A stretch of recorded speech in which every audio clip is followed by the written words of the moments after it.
अब बच्चे पूरे साल भर टीचर का दिमाग खराब करते हैं, सर कुछ नया बता दो। अरे कुछ नया नहीं है, पढ़ना पड़ेगा। This is all inside you, आपको सब पता है। और आखिरी मोमेंट में जब अगर आप कर सकते थे तो आपने पूरे साल क्यों नहीं करा, ये सवाल अब खड़ा हो जाए। ये आपके कॉन्फिडेंस को बूस्ट करता है भाई, और ये मेरे कॉन्फिडेंस को बाद में बहुत बूस्ट किया जब मैंने इन सारी चीजों पर काम किया। ये बहुत बेसिक सी चीजें, लेकिन यस इट इज मस्ट। आप एक आइसोलेटेड इंसान नहीं, आपको खुद पता है कि आपकी जो टाइम वेस्ट करने का तरीका है वो क्या है। आप या तो कुछ फालतू चीजों में एंगेज है, मैं नाम नहीं लूंगा, जिसकी वजह से आपका सिर्फ समय बर्बाद हो रहा है, आप वहां से कुछ सीख नहीं रहे। What to do now, don't think of cut off now. बिल्कुल कट ऑफ के बारे में मत सोचिए, ठीक है, दिस इज अ ट्रैप। तो कट ऑफ के बारे में अभी कुछ नहीं सोचना है, but ever it will be our soul responsibility to keep our spirits high and keep working in the direction of attaining our maximum. हमारा सिर्फ कार्य ये है कि अब यहां से हम लोग दोनों की तैयारी करें, दोनों की तैयारी करनी पड़ेगी। अब डिफिकल्टी क्या है, दोनों की तैयारी करना, एडवांस की भी तैयारी और जेईई मेंस की भी तैयारी अब प्रॉपर्ली आपकी होनी चाहिए, ठीक है। ऑल्दो हम लोगों ने बैचेस में भी एडवांस पढ़ा है, लेकिन अब क्वेश्चंस का भी तरीका आपको दिखेगा different. Don't think of marks and cut off now, best time table is no time waste. अब कई बच्चे कहेंगे सर मेरे को टाइम टेबल क्या फॉलो करना चाहिए, तो आपका जो टाइम टेबल है वो सीधी बात ये, जिस बच्चे ने ये टाइम टेबल फॉलो कर लिया उसका कुछ ना कुछ कल्याण हो जाएगा। मैं ये नहीं कह रहा सिलेक्शन हो जाएगा, वो आईटी में चला जाएगा, बॉम्बे सीएस, कुछ नहीं भाई, ना जॉब ना कुछ। आप अपने को एक अच्छे लेवल पर पाएंगे, बस इतनी सी बात है, अगर आपने समय बर्बाद नहीं किया। और कोई बेस्ट टाइम टेबल होता ही नहीं है, 30 मिनट ये पढ़ो, 40 मिनट ये पढ़ो, ये कुछ नहीं है। अगर आपकी कैपेसिटी अच्छी है, आप ग्रेस्पिंग पावर अच्छी है, आप अगर 5 घंटे में वो चीज पढ़ पा रहे हो जो 12 घंटे की है, तो आप क्यों पढ़ोगे भाई 12 घंटे? आप खेलो, आप रेस्ट करो, आप अपनी फैमिली का टाइम स्पेंड करो, कोई दिक्कत नहीं है। आपको बस समय वेस्ट नहीं करना है। अब ये बात जो मैंने बोल दी है सर, ये लाइन तो एक बहुत सिंपल सी लाइन है, लेकिन सर समय तो वेस्ट होता ही है। तो मिनिमाइज करने का एटीट्यूड आपको रखना है। आपको कॉन्शियसली अपने आप को रोकना पड़ेगा कि यार मैं इधर जा रहा हूं, दोस्तों से गपिया रहा हूं। और देखो तुम्हारे अंदर ये चीज को फील करना बहुत इंपॉर्टेंट है कि जब फैमिली फंक्शन होता है ना, तो तुम कहते हो कि सर मेरे को ना घर वाले शादी में ले जा रहे हैं, मेरा समय बर्बाद होगा, और उसकी जगह तुम अपना वैसे कितना समय बर्बाद कर देते हो। सोशल गैदरिंग आपका समय खराब नहीं करती है, आपको एक हो सकता है आपको एक ब्रेक देती है, आपको हो सकता है किसी और चीज से भी आते हैं, लेकिन आप ये नहीं कि यार मेरे घर वालों ने तो ये बोल दिया इसकी वजह से मेरा समय खराब हो गया। नहीं भाई, वो आपकी एक सोशल रिस्पॉन्सिबिलिटी भी है जो आपको लेके चलनी है। आप एक आइसोलेटेड इंसान नहीं, आपको खुद पता है कि आपकी जो टाइम वेस्ट करने का तरीका है वो क्या है। आप या तो कुछ फालतू चीजों में एंगेज है, मैं नाम नहीं लूंगा, जिसकी वजह से आपका सिर्फ समय बर्बाद हो रहा है, आप वहां से कुछ सीख नहीं रहे, ठीक है। या फिर आप कोई ऐसी एक्टिविटी कर रहे हो जिसके ऊपर आपको विश्वास नहीं है, बस आप कर रहे हो कि मेरे को तो ऐसे तैयारी करनी चाहिए, और आप उसको करे जा रहे हो। आपने कहीं से वैलिडेट नहीं करा कि यार उससे मेरे को क्या फायदा हो रहा है, क्या नुकसान हो रहा है, आपने कभी वो चीज नहीं करी, तो वो टाइम वेस्ट ही कहलाएगा। Control negative marking. अब ये समय है, सारे बच्चे अपने अपने नेगेटिव मार्किंग बताएं। सारे बच्चे जरा अपने नेगेटिव मार्किंग बताएं, और वो 4 मार्क इंक्लूड करके बताएं। ये नहीं कि सर मेरे -1 हुए, एक क्वेश्चन गलत हुआ, एक क्वेश्चन गलत हुआ -5, ये -5 आपको मिल सकते थे ना 4 मार्क। आपने अगर क्वेश्चन अटेम्प्ट किया है तो आपको इंफॉर्मेशन थी, आपने कुछ गलतियां करी तो वो 4 मार्क के साथ 1 मार्क गवाया है ना। तो वैसे करके जरा बताना मेरे को, 1 मार्क नेगेटिव नहीं भाई, वो 4 मार्क आप ही के थे, आपने समय दिया है, आपने उसके बारे में पढ़ा था। अगर आप तुक्का नहीं मार रहे हैं तो आपका वो मार्क्स आपके टोटल में जुड़ने वाला था भाई, वो आपने गवाया है, आ रहे मार्क्स। अब ये वाले marks although it's very tough कि आप यही पूरा जोड़ पाए सेकंड अटेम्प्ट में, लेकिन अगर आप इसके 50% भी जोड़ पाए, समझना इस बात को, बहुत कॉमन सेंस की बात है। नेगेटिव मार्किंग आपकी होती है जब आपको कोई चीज आती हो, तभी आप कुछ गलत करते, नहीं आती होगी तो आप गलत नहीं कर पाएंगे, समझ रहे हैं। अब मैं आपको इकोनॉमिक्स का एक सवाल दे दूं और मैं कहूं भाई इसको सॉल्व कर दो, आप नहीं गलत कर पाओगे, उसको आता ही नहीं आपको। अगर मैं आपको फ्री बॉडी डायग्राम का एक सवाल दे दूं तो हो सकता है आपकी गलती हो जाए, क्यों? क्योंकि आपने वो चीज पढ़ी और ढंग से नहीं पढ़ी तो गलत हुई, समझ रहे हैं। तो नेगेटिव मार्किंग आपकी कौन करा रहा है, पहले तो उसको आप एनालाइज करिए। नेगेटिव मार्किंग किस फ्रंट पर हो रही है उसको आप एनालाइज करिए, और क्या क्या चीजें जो आपकी स्पीड और उसको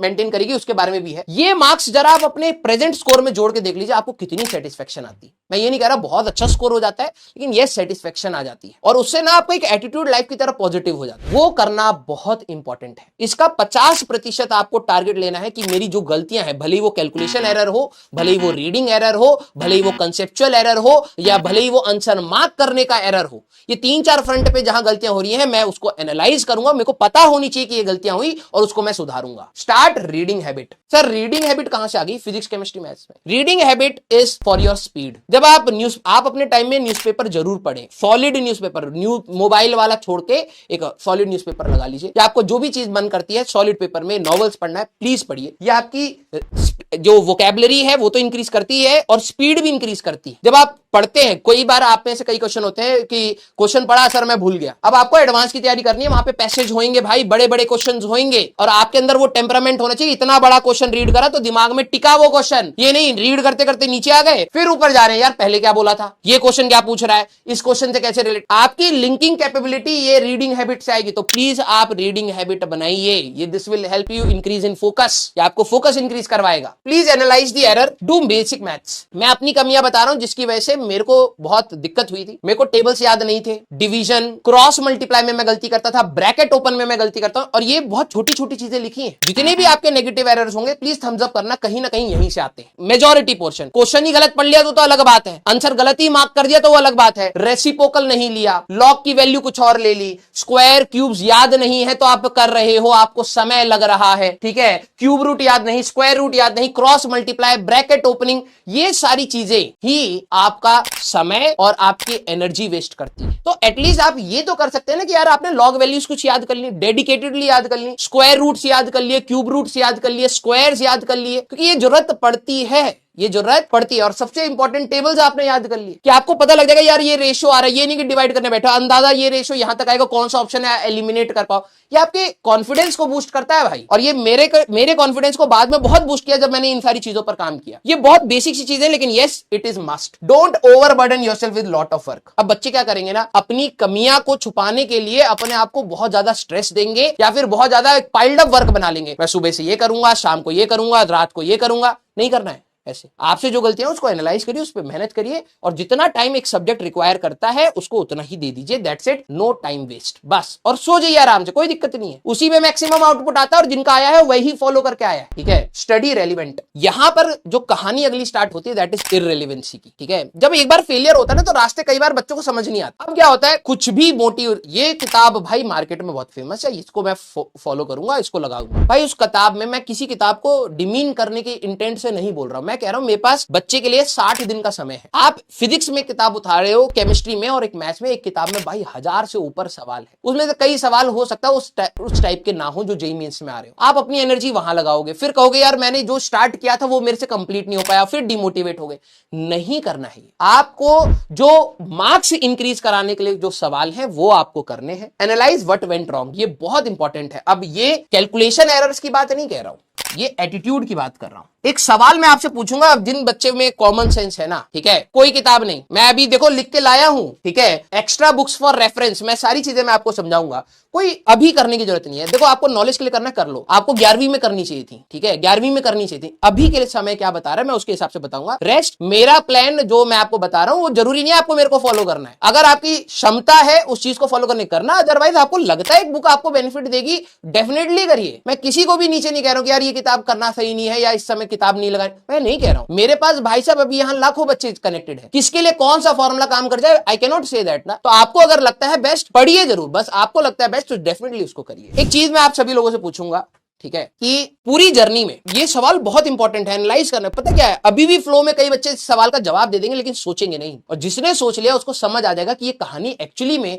जब जर्नी स्टार्ट हुई थी वही की थी। जब जर्नी स्टार्ट हुई थी पूरी जर्नी में किस किस को दिक्कतें आई। जनवरी बिफोर, जनवरी की बात नहीं करूंगा क्योंकि जनवरी में एटीट्यूड अलग हो जाता है बच्चे का। जनवरी से पहले how to do analysis of a test. बेटा टेस्ट के लिए आपको एक पूरा प्लेटफॉर्म दे रखा है, ठीक है, उसमें आप जाइए, आपको सारी चीजें पता लग जाएंगी। जिस सवाल को आप गलत कर रहे हैं उसी पर पहले करिए, ठीक है। जो नई चीजें हैं उसको ट्राई मत करिए, जब आप अच्छे से ट्राई करके तभी एग्जाम में अटेम्प्ट करिए। यही एनालिसिस है, कोई नई चीज नहीं होती है। दिक्कतें आई, अब सारे बच्चे देखना, उसमें कई सारी दिक्कतें हो सकती है। मेरा अब सवाल आपके सामने बहुत प्लेन है, बहुत ही प्लेन है। आपने आखिरी में उस दिक्कतों को सॉल्व करने के लिए, मेरे वर्ड को सुनना, आखिरी में जनवरी महीने में उन दिक्कतों को सॉल्व करने के लिए या डिस्कार्ड करने के लिए या उन पर मेहनत करने के लिए क्या आपने कोई एक नई चीज लगाई या बहुत बेसिक चीज लगाई कि यार मेरे को बैकलॉग हो रहा है तो उसको कवर करने के लिए सर क्या करना होता है, जैसे बच्चे बहुत पूछते हैं, उसको कवर कर रहा, अगर किसी बच्चे ने बैकलॉग अगर कवर करा तो उसको किस तरीके से करा, क्या उसमें बहुत कोई हाई रॉकेट साइंस लगाई या बेसिक तरीके से, यार लेक्चर देखा, क्वेश्चन करे, ये हो गया। टेस्ट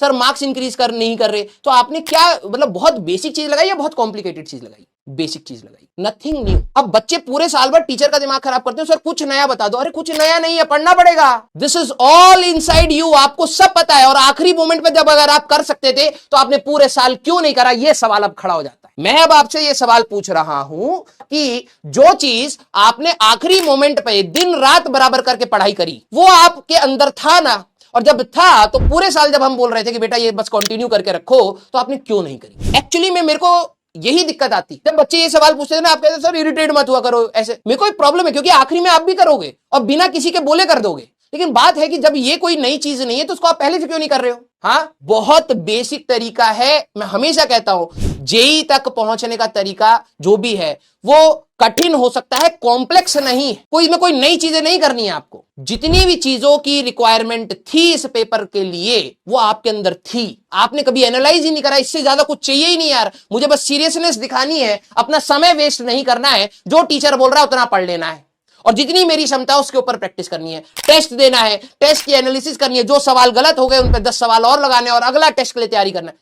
इससे अलावा कोई और स्ट्रेटेजी हो तो बता दो, नहीं है। और यहां के बाद भी मैं 10 चीजें बोलूंगा, तो क्योंकि क्या होता है कई बच्चों को अलग अलग तरीके से समझ आता है, बोलना हमें वही होता है लेकिन वर्ड्स घुमाने पड़ते हैं। मैं आप सभी लोगों से बस एक बात बोल रहा हूं, आखिरी में आकर आपने कोई भी ऐसी चीज नहीं करी, कोई भी ऐसी नई चीज नहीं थी जो आप पहले नहीं कर सकते थे, सारी चीजें वही थी। तो क्यों ना आप पहले वाले दिन से ही वही चीज करते? सर अब तो समय नहीं बचा, तो आज है, सेकंड अटेम्प्ट का टारगेट है, लगा 60 दिन उस तरीके से, अपने आप तेरे को दिखेगा ना इंक्रीमेंट, अपने आप तेरे को दिखेगा इंक्रीमेंट। कोई भी ये व्हाट वेंट रॉन्ग ना, ये एटीट्यूड का प्रॉब्लम है। अभी देखना, मैं लिटरली बता रहा हूं, आपके अंदर एक हफ्ता, अभी एग्जाम गया तो अभी सीरियसनेस है, एक हफ्ता निकल जाएगा, आप में से कम 50% ऐसे बच्चे होंगे जिनकी कलम फिर नीचे बैठ जाएगी। सर अब मेरे को ना समझ नहीं आ रहा, मैं ये पढ़ूं या ये पढ़ूं, वो पढ़ूं या ये पढ़ूं, इसको फॉलो करूं उसको करूं, ये किताब वो किताब, लग जाएंगे इसमें फिर से। अरे भाई एग्जाम से पहले तो नहीं सोच रहा था ये चीज, एग्जाम से पहले तूने अपनी एफिशिएंसी कैसे बढ़ाई? जो आता था वही पढ़ रहा था, करना वही एक तरीका है, ठीक है।